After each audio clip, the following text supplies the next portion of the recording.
배움 즐기고 또 끊임없이 왜라는 질문을 던지면서 지적 호기심을 잃지 않는 여러분 환영합니다. 네, 반갑습니다. 매일 쏟아지는 그 정보의 홍수 속에서 가장 핵심적인 통찰만을 골라서 전달해드리는 오늘의 심층 탐구 시간인데요. 오늘 우리가 아주 깊게 파헤쳐볼 자료는 꽤나 독특하고 그 자체로 매우 강력한 논리적 완결성을 가진 텍스트입니다. 맞습니다. 오늘 우리가 해볼 텍스트의 제목이 바로 진리의 말씀에 대한 청종과 영생의 부활인데요. 제목에서 이미 짐작하셨겠지만 이 자료는 가벼운 에세이가 아닙니다. 상당히 무게감이 있고 종교적이며 또 신학적인 주장을 뚜렷하게 담고 있는 문헌이죠. 네. 그래서 본격적인 지식 탐험을 시작하기 전에 지금 이 방송을 듣고 계신 여러분께 매우 명확하게 짚고 넘어가야 할 아주 중요한 전제가 하나 있죠. 네, 아주 중요하죠. 저희 두 사람은 오늘 다루는 이 자료에 담긴 특정 종교적 신념이나 신학적 관점을 지지하지도 그렇다고 비판하거나 반대하지도 않습니다. 맞아요. 그 어떤 정치적, 종교적 편도 들지 않는다는 점, 철저하게 중립이라는 점을 분명히 말씀드립니다. 그러니까 우리의 목적은 이 텍스트의 진위 여부를 가리거나 특정 종교를 변호하는 게 절대 아니라는 겁니다.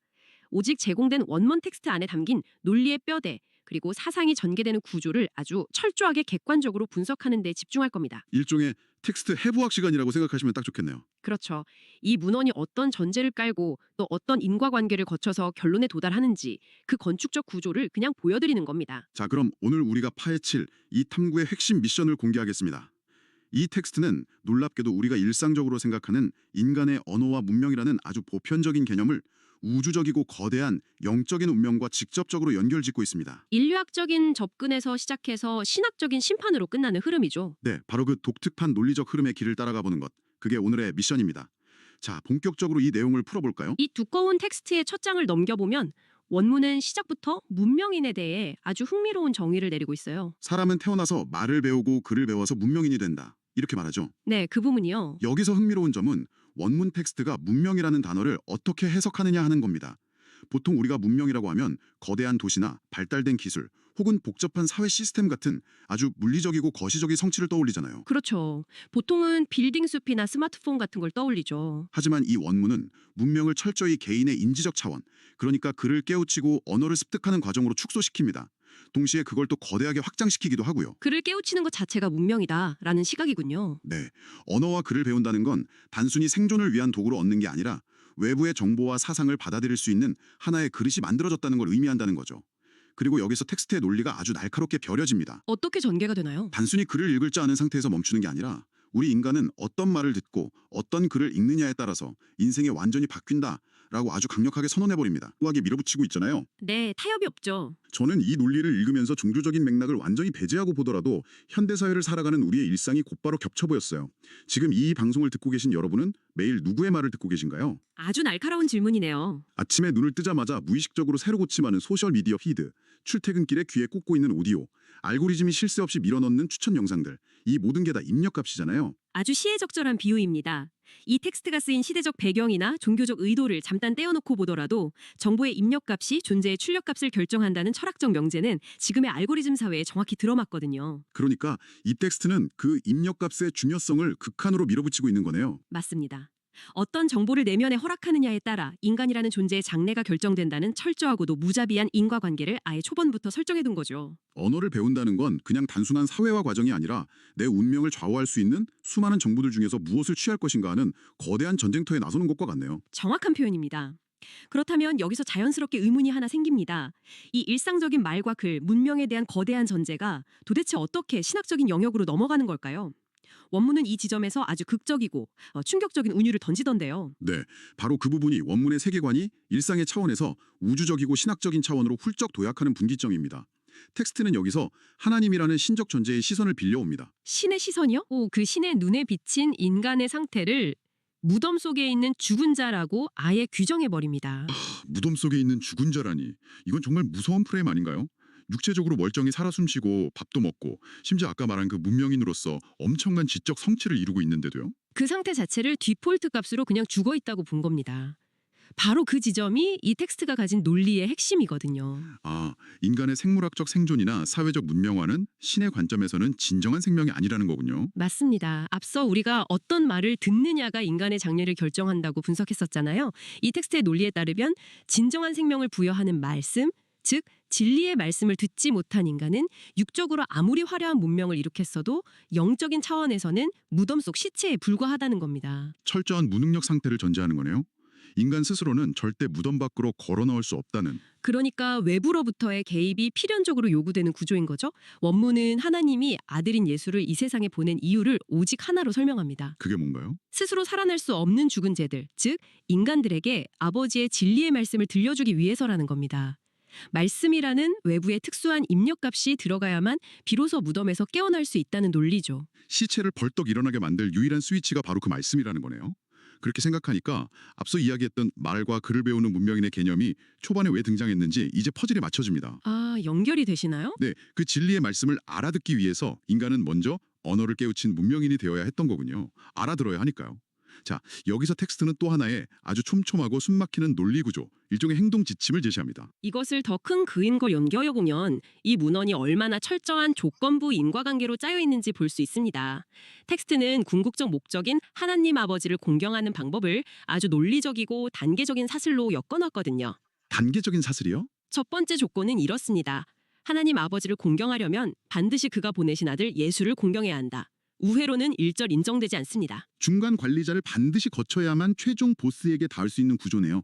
약간 다이렉트로 연결되는 선을 아예 끊어버린 느낌이에요. 그렇게 볼 수 있죠. 그렇다면 예수를 공경하는 구체적인 액션 플랜은 무엇으로 제시되나요? 바로 거기서 두 번째 조건이 맞물리는 겁니다.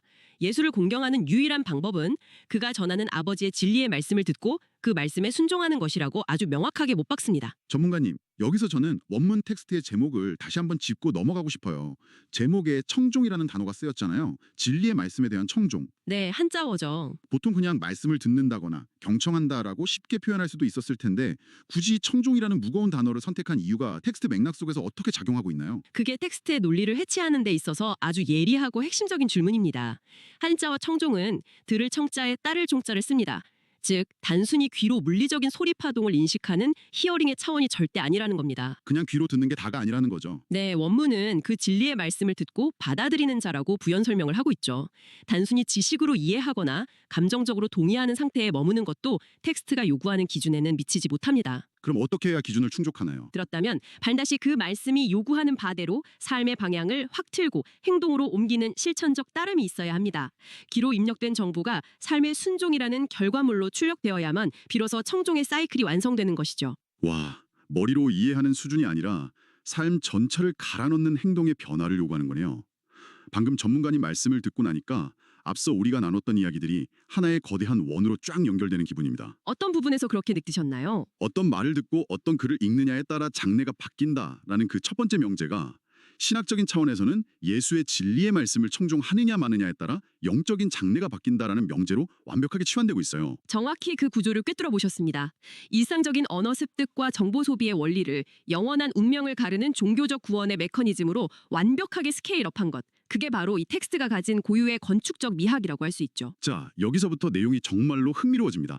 이제 우리는 이 텍스트의 결론부 가장 긴장감이 팽팽하게 당겨지는 지점에 도달했는데요. 저는 이 부분을 읽으면서 일종의 철학적 현기증을 느꼈습니다. 현기증이요? 네, 원문은 여기서 인간의 자유의지와 신의 절대 권력이라는 이 두 가지 거대한 개념을 정면으로 쾅 충돌시키거든요. 이 문헌의 전체 서사를 관통하는 하이라이트라고 볼 수 있는 대목이죠. 텍스트는 인간의 권한과 신의 권한을 아주 차갑고 날카롭게 분리해냅니다. 어떻게 분리하나요? 어떤 말을 듣느냐는 철저히 우리 선택의 자유이지만 어떤 부활을 맞이하느냐는 하나님의 절대 결정에 따르는 것이다. 정말 서늘할 정도로 단호한 문장입니다. 지금 이 이야기를 듣고 계신 여러분의 상황에 한번 대입해 보세요.